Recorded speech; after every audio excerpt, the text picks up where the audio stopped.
Alright, hey everyone, this is Ash. Welcome back to the King's Speech. So channel update video should be out by now by the time this video is finished uploading as well. So go watch that if you want an update on what's coming to the channel, why I've been MIA, stuff like that. Well, sort of MIA because I have been doing One Piece and like Shonen Jump reaction reviews and stuff. But yeah, go watch that. We're not going to do a big little intro for this video. We're going to dive straight into the One Piece chapter, aptly named The End, because we're finally at the end of the Wano saga, and I've seen a lot of fans kind of breathe a sigh of relief that, you know, this is finally over. We're finally moving on to bigger and hopefully better things. So yeah, let's get into it, and hopefully, I know I keep saying it every video, and I always go like way over time, but I think this video will be hopefully relatively short because I don't have too much to say. I know I say that every time trying to jinx myself, but yeah, not too much to say. I just want to kind of touch on a few little key points things in here. First being that, I don't know, my spiteful ass is just so happy that so many fans seem, you know, annoyed and mad at Oda, like how abruptly he's kind of like rushed, he's kind of wrapped up this arc, and how mediocre the ending has been. So yeah, my spiteful ass has just been reveling in that. But yeah, let's get into it like I usually do. I'll start at the beginning, go through the pages in order, and then I'll kind of go through my thoughts and a quick summary at the end. So Chirima's cover story is seemingly never ending. We have Caesar now interrupting the fight, apparently using one of his poison gas attacks. I feel like the next one is going to be him getting his ass handed to him while Germa makes her escape, and then Caesar ends up getting captured. I feel like that's the karma he deserves, but we'll see. Maybe he's going to rejoin Judge and they'll make their World Government Science Force again. But yeah, chapter 1057, The End, translation Stephen Paul, lettering by Vanessa Sato. So we have the whole, like, you know, intro, like, narrator doing the whole stage play thing. Again, I wish Oda had incorporated the kabuki elements, like the storytelling elements, the play elements, more so into like the actual plot of Wano, rather than just using it as window dressing for the arc, because I think that would have been a lot more effective, especially during the raid stuff like Onigashi, especially with, you know, Raizo's scroll powers, with Kanjuro's drawings, with Kinemon's whole like clothing disguise fruit. It felt like it was set up perfectly for them to be, you know, like doing like the different aspects of the stage, with Kinemon doing disguises, Raizo doing special effects, Kanjuro doing, you know, background scenery design, stuff like that. It feels like Oda, if he was going to lean into the kabuki aspect, should have just gone full hog with it rather than just kind of half-assing it like this. But it's kind of a minor complaint from my end. You know, I don't think it would have done much to fix the mess this arc is. So we get to what I think annoyed the fans the most about this chapter, which is Yamato saying that, you know, he's not joining the Straw Hats after all. He's decided to stay on Wano and go explore all of the different regions at first, just like Oden did apparently before heading out to sea. And I actually had to go back and check this out to see if it was true, because I did not remember at any point Oden doing any kind of exploration of the different regions of Wano. But it was just kind of like a brief thing in the flashback where he's going around collecting all the scabbards as he's kind of like bumming around Wano. You know, like those hippie surfer bro white guys do. So yeah, like Yamato making it sound like this big deal by being like, oh, you know, I have to go experience Wano the way Oden did. Like, it didn't hit me. Like, it just felt like Oda coming up with a cheap excuse for why Yamato's not joining. And it's also one of the biggest reasons why I have not been a fan of Yamato and why I'm glad he's not joining, is because I'm just so fucking tired of, like, because I've talked about this before, you know, I've talked about how, you know, trans people on Twitter have talked about, yeah, you know, they identify with the aspect of Yamato being like, you know, I idolize this person, that's why I want to emulate him so much. But I've always felt like Oda's taken it too far by being like, oh, you know, it's not just I idolize him, I'm treating his life like a video game walkthrough. And, you know, I have to do these specific steps, you know, to be able to embody his identity or just be like, become him or whatever. It's always felt like just a weird affectation that he's given Yamato, and it never really landed or stuck, given, again, like the fact that I did not like Oden. I think he's one of the worst written characters in the series. So having Yamato's entire identity be his hero worship of a mediocre character hasn't really done anything to endear me to him. So like having his excuse for not joining be like, oh, I have to literally follow in his footsteps, amused the hell out of me, pissed off a bunch of the fandom. But honestly, I don't think the fandom was ready for Yamato to join, because there has been so much toxic debate about Yamato's gender identity, with people constantly misgendering him, still having debates about what his pronouns are, blah blah blah. And honestly, the fact, Oda's still keeping up, the fact that Oda hasn't given him any other development apart from, him just repeating his mantra of, oh, I'm Oden, I am Oden. I'm glad that this debate isn't going to be carrying over to his joining the Straw Hats, with this, just continuing on and on and on. Because I feel like that would grate on my nerves so quickly, hearing Yamato just constantly going, I am Oden, I am Oden.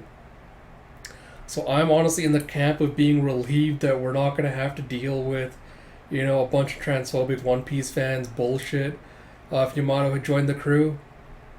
That said, this is absolutely an ass move by Oda, and there's 100 reasons that this could have possibly been something he did. This could have been absolutely an editor or political thing where, he got blowback regarding Yamato's identity from the fans, and he decided he didn't want to deal with that.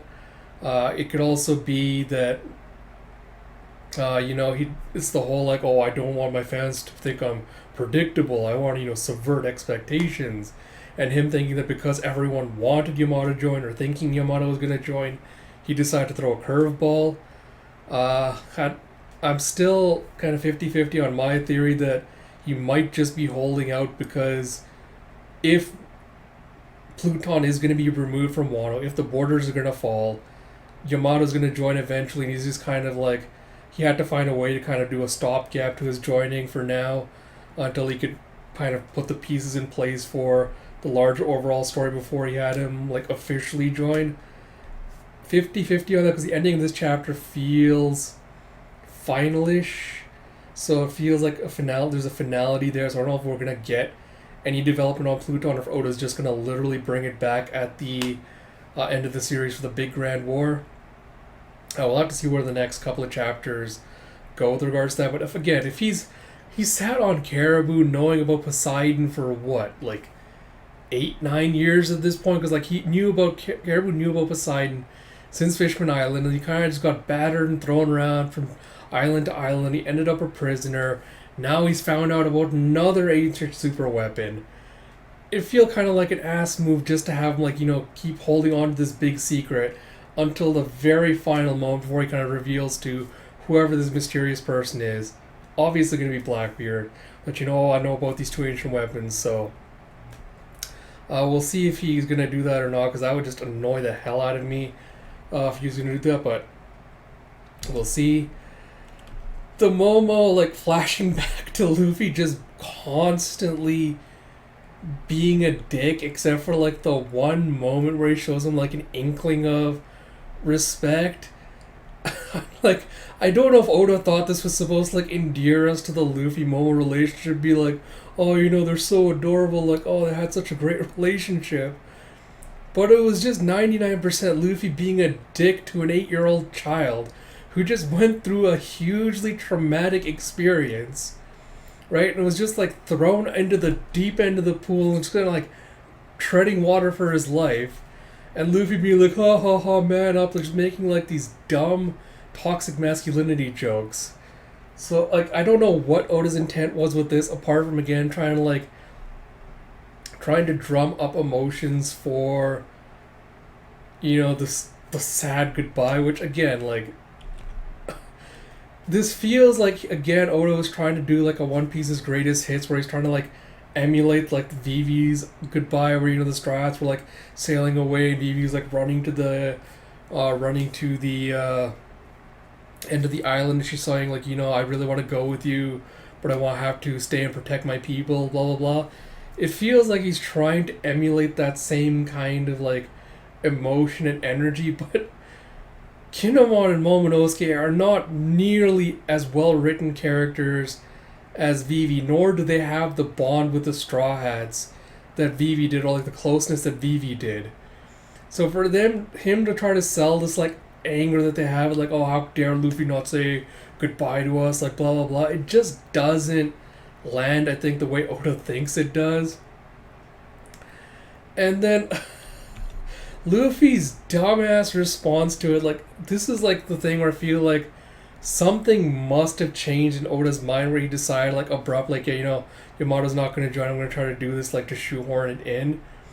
Because Luffy's justification being like, oh, well, I had to, like, stay on the ship to paint you my flag so you could fly it on Wano, feels like it's tacked on, like he needed a reason to have, him coming up to Luffy in the ship and being like, oh, please don't leave me, and for the whole, like, Yamato cliffhanger from last chapter to pretend, like, he was going to join, there's going to be, like, some Oden thing where he's going to, like, latch onto the ship and, like, be dragged behind in the waves, but I don't know, like, I just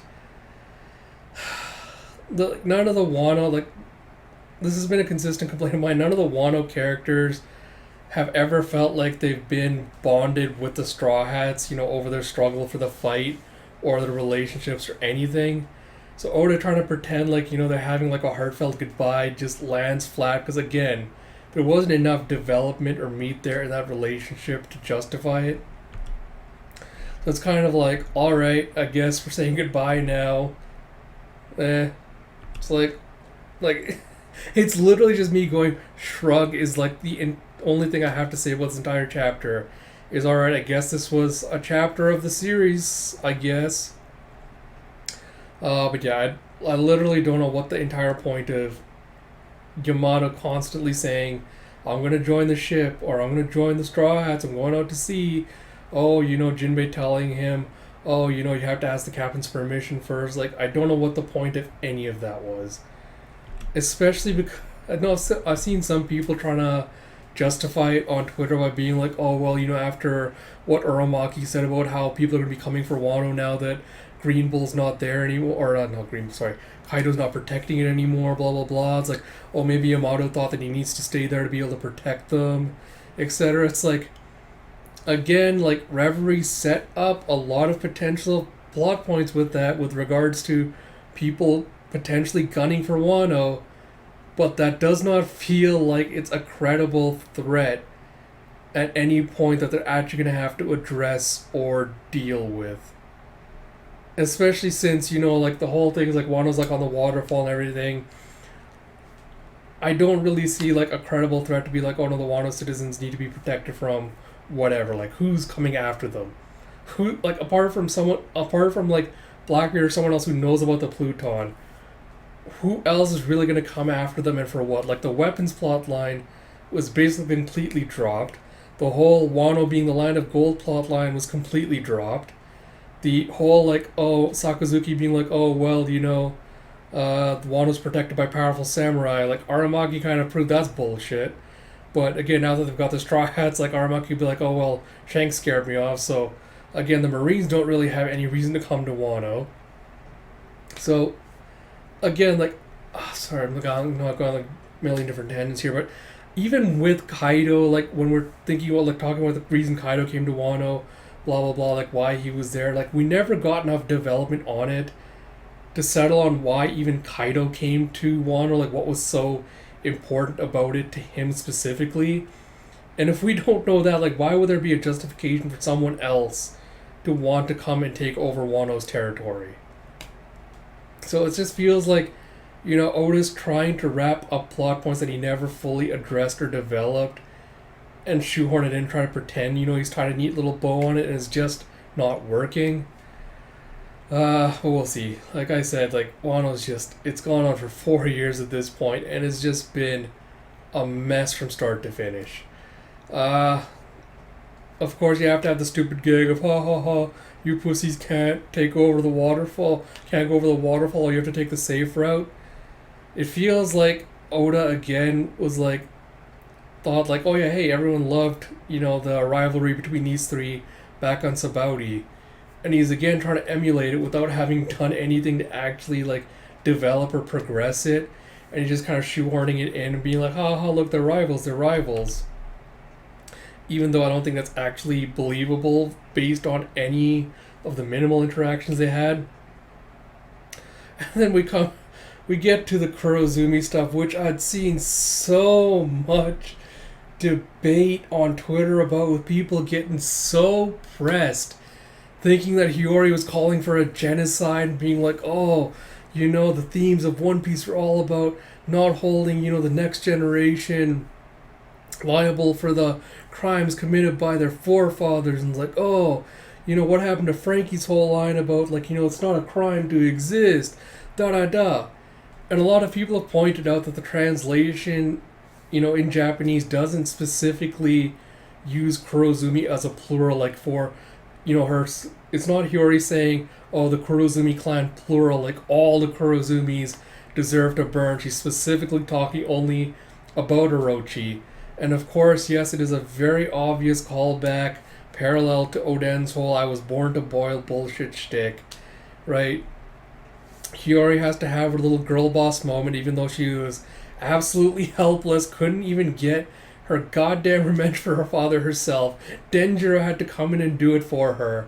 But Hiyori gave a whole passionate speech with a fan in her hand, being like, oh, the Kurozumis were born to burn.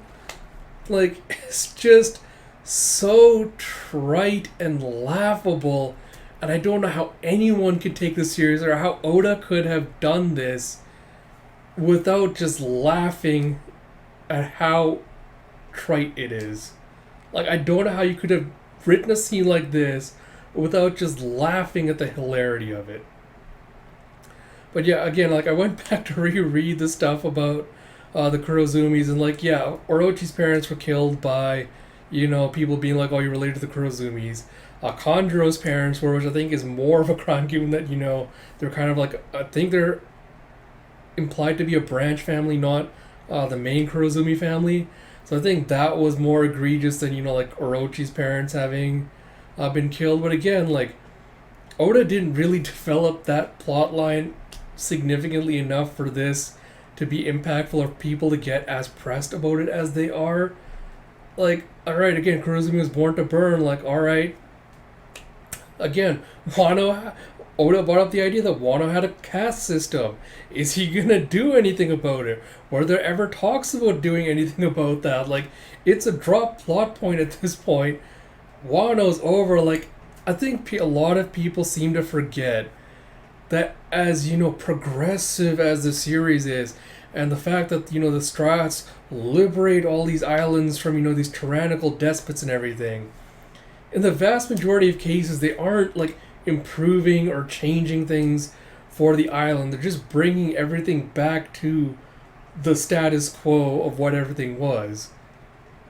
So I don't know why there's suddenly this, like, demand or push for Wano to suddenly become more progressive or more accepting or whatever, when that was never, like, truly a plot point that was developed during the entire arc. So, like, alright, sure. But yeah, again, don't care about that. It was just so laughable. And then we have the curtains closing on the arc, finally, for the ending. That was, honestly, it's just, I cannot remember an arc that's been as long as this one, that has taken 4 years, that was as shitty in quality as this one was. But yeah, thank God it's finally over. We've hopefully getting into the post-arc stuff now, so I'm hoping, fingers crossed, that we're going to get back into some of the good stuff. Because the post-arc usually tends to be the best content in most arcs. Like, the post-arc stuff tends to be some of the best content. And for Wano especially, I think it needs kind of like the adrenaline shot to wipe out the bad taste that the ending has left on everyone's mouth. So we'll see how that goes. But yeah, like I said, I'll do probably just weekly reviews for the series still, at least for the foreseeable future. unless Oda does something incredibly stupid again, which gives me pause and I might take a break again. But for now, I'll keep continuing doing this. Hopefully, we'll see. Hopefully, now that Oda's starting with somewhat of a fresh slate, and hopefully now we're getting into the end game where he supposedly has had, these ideas plotted out for a while. We'll hopefully see some tighter plotting and better writing from him. But who knows? Wano's such a flub. I have absolutely no expectations for a quality increase. But yeah. So with that said, I hope you all enjoyed this video. I know I kind of went off on a few tangents a couple of times, but I had to get all my thoughts out, and I did a relatively short video, a little longer than I expected. But yeah. So I want to sign it off here. Until next time, this is Ash. I will talk to you all later.